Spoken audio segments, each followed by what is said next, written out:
Hello, greetings, this is Gilles Morcillon. I wanted to come and say hello today, pull a few cards, speak briefly about a couple of ideas, and then talk about this painting, and then maybe finish with a little song. The card for the day, for us today, is the pillar of fire. It is Shiva, the great God, the great enlightenment, the great power, the great. It is about putting our hand on the light and having the ability to open up to the truth, to the empowerment, to the wisdom. And so, what is the highest wisdom that Spirit will for us today to understand? This wisdom is about life purpose. Why did we come here? We all have a different life mission, a different reason for coming here. But once we find our reason for being here, we can find fulfillment, enjoyment. Now, what we have to understand is partnership. How to co-create with the universe? How do we connect up to our master guide, to our angels, to our, how do we utilize those resources? So it is a subtle process, but it's happening, and we're becoming more conscious of our creative process each and every day.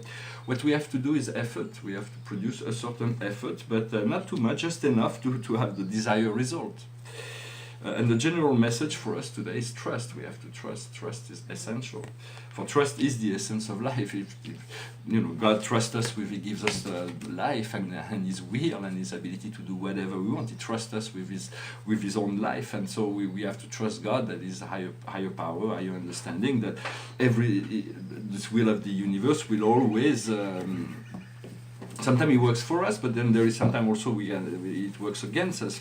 In essence, there is if God has all-powerful, sovereign origin and creator self, sovereign of all dimensions within the universe, wanted to change anything about anything in life, it could just do it. It could transform ignorance into lucidity to all beings, all planets, all universe. But if it does not do that, it's because this process of life is teaching us character. It's building us our own sense of self, towards self-empowerment, towards realizing our own divinity. For the age of Aquarius, we have to find this empowerment. For there is an invariable direction towards the light. For everything is all the flames are moving towards the light, each according to its own faith. But we have to understand that all the powers that oppose this evolution is also part of the divine process. For it is the yin and the yang. For we have to balance it out. So I wanted to thank the Arcturian connection. For I've been working for a very long time with Arcturus. It's a star connection, a star nation. Some people already are aware of those beings. They are all ascended. There is no in Arcturus. There is no rebels. There is no like fourth dimensional being that will try to manipulate into some kind of process. Something that you could find still in the Pleiades, sometimes even on Alpha Centauri, some rebellion, not within the system but outside of it. Or even in Sirius, they are fourth-dimensional beings. But on Arcturus, they have never really encountered. There's just one and collective one that they all ascended masters. They are 9th and 10th dimensional society, but they keep the portal of the 5th dimension, and they help a spiritual being to integrate before they integrate the world of matter. They have to pass through Arcturus. It's a descending station, and it is also for us an ascending station. As when people die, they go into this white light matrix of Arcturus. It's what all the people that had near-death experience could see, is the Arcturian matrix, the 5th dimension, the portal of ascension. And so we want to connect with Arcturus. Arcturus is a golden star in the constellation of Buddhists. It can be found on the if you see the Big Dipper, which looks like a pan, then you follow the tail. There is a big bright star. It is Arcturus. Arcturus is a star nation that's been fused into the light many eons ago, a long time ago. And I've been working with them for a very long time. Ever since I was a child, they used to come and visit me. Then I reconnected in the 90s. I reconnected to them. I went to visit the Athena, the great starship Athena. Well, I'm sure you are welcome there. Just call on your Arcturian connection and ask them to show you this beautiful ship of light. For it was named Athena in the homage of the great goddess Athena, the goddess of wisdom. The symbol of the Athena, the ship, the intergalactic ship, is a Y with 2 points on top of it. It is a symbol of wisdom. It is a beautiful light ship. if you have a chance, you can also ask them to see if you can like visit Arcturus Prime or any of the 15 planets of Arcturus. They're all inhabited, they're all beautiful. Some are third dimension, fourth dimension, fourth, fifth, seventh, sixth, seventh, with all kinds of moons, with all kinds. It's a very, very incredible system. And on Arcturus Prime, there's this place where most people are guided to go when the first time they're invited there. It's called the crystal, the sacred crystal of Tomar. It is within, so it's a huge crystal within a lake, and you have to go down inside the lake and then look at the bottom of the crystal, and then you'll find this amazing energy. And so the Arcturians are telepathic, so you can contact them with telepathy. They're very open. There was even a program that was, it's very personal, but there was a program that was offered that if you want, like for like a half an hour, you can live in the body of a light body of an Arcturian, where the Arcturian will come to live in your physical body, and then 15-20 minutes. Of course, there could be longer association, but it's very, very personal.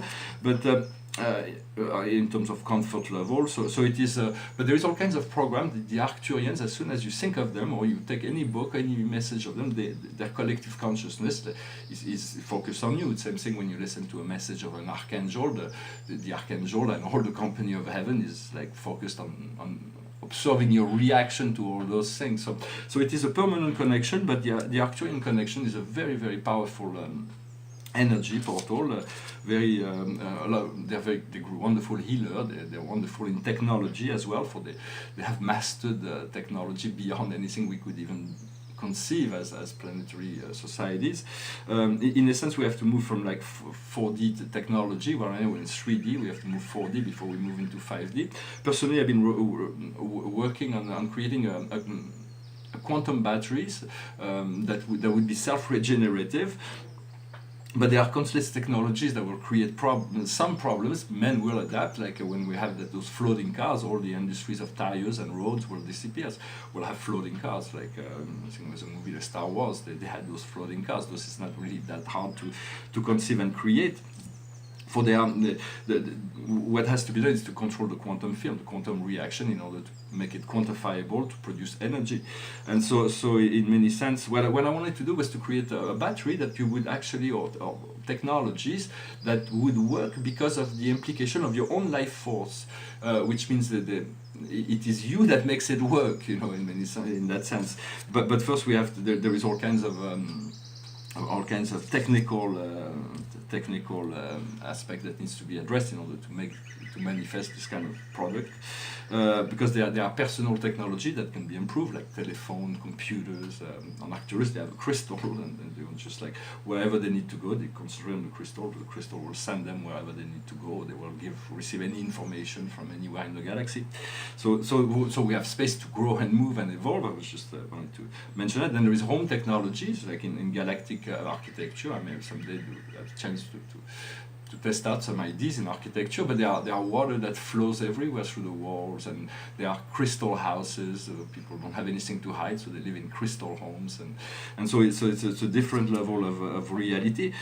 So there is home technologies that will come into play, and then there is planetary technologies, how does society function, like energy, information, healing, all those things, and then there is transport, and then later there will be space. So all those things will be, we're working, the whole humanity is like working very, very fast to move forward in technology. They have to, but yet there is still not an understanding of the 0-point field of the, so we are limited within this electromagnetic sphere of consciousness. It's like we are like surrounded by this wall of Planck, and we're bouncing against the wall because the wall is too high, this formula of Planck, so we can't get beyond that.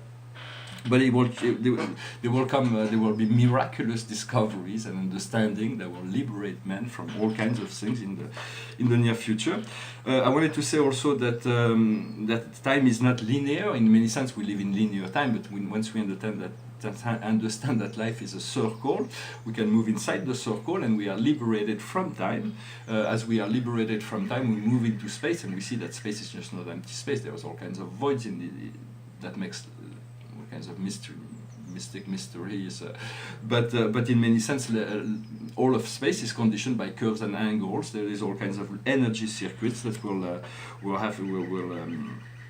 welcome to discover. We're researching. Every day we're learning something new.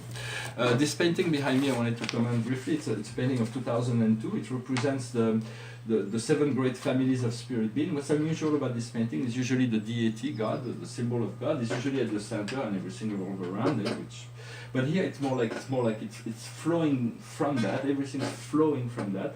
Here on top you have all the transcendentals with the architects of the master universe that have seniority. Then there are the galactic creators, the associated force organizer, the transcendental recorders. Those are the only 4 orders of being, the transcendentals that are revealed. And what's unusual about this painting is that there is a specialized group that popped up in the middle of the painting, and they're called the Wingmakers. The Wingmakers are 28th century human beings that have discovered a way to move back through time in order to help their past self, in order to improve their own timeline, and so they will be coming into the consciousness of humanity at some point. They are time travelers from the future. They are wonderful friends, and because they've already been where we've been, because they already know their own history, and so they have a ship right now. They have a ship in the that's right in a position on the South Pole. I said I'm going to really soon start again this interdimensional initiation, but I don't want to do it through the internet. I'd rather do it in the physical sense, because when we get together in a group and create those interdimensional vehicle to visit other dimension, it is more controlled, and I wouldn't want anybody to have like some kind of wild experience because I put this kind of process on the internet. I think I'm going to be doing also maybe a return to doing more hypnosis. It's going to depend on what the people I meet, when I meet people that are interested in this kind, enough people that are interested in this space travel exploration, will be able to gather in group and do some initiation. Well, I hope this message was interesting for you. I'm going to try to sing a little song. It's a funny song. It goes like this. Jeremiah was a bullfrog, was a good friend of mine. I never understood a single word he said, but I helped him drink his wine. And he always had some mighty fine wine, singing joy to the world. All the boys and girls, joy to the fishes in the deep blue sea, joy to you and me. If I were the king of the world, tell you what I'll do. I throw away the cars and the bars and the walls, and I'll make sweet love to you. Joy to the world, all the boys and girls, joy to the fishes and the deep blue sea, joy to you and me. You know I love the ladies, love to have my fun. I'm a high night flyer and a rainbow rider and a straight shooter, son of a gun. I said straight shooter, son of a gun. Joy to the world, all the boys and girls, joy to the fishes and the deep blue sea, joy to you and me.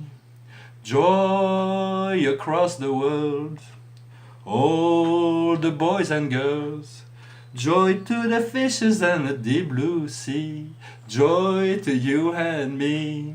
Well, may joy be the key word of the day, and let us send this joy and love to all the fishes in the deep blue sea, to all the birds in the sky, to all the planets, to all the angels, to all the humans. And so this love will eventually overtake all things, and everybody will forget the illusion as we grow into that love. Well, I hope this message was interesting for you. I send you a wonderful, I wish you a wonderful day, and I'll talk to you later. Namaste.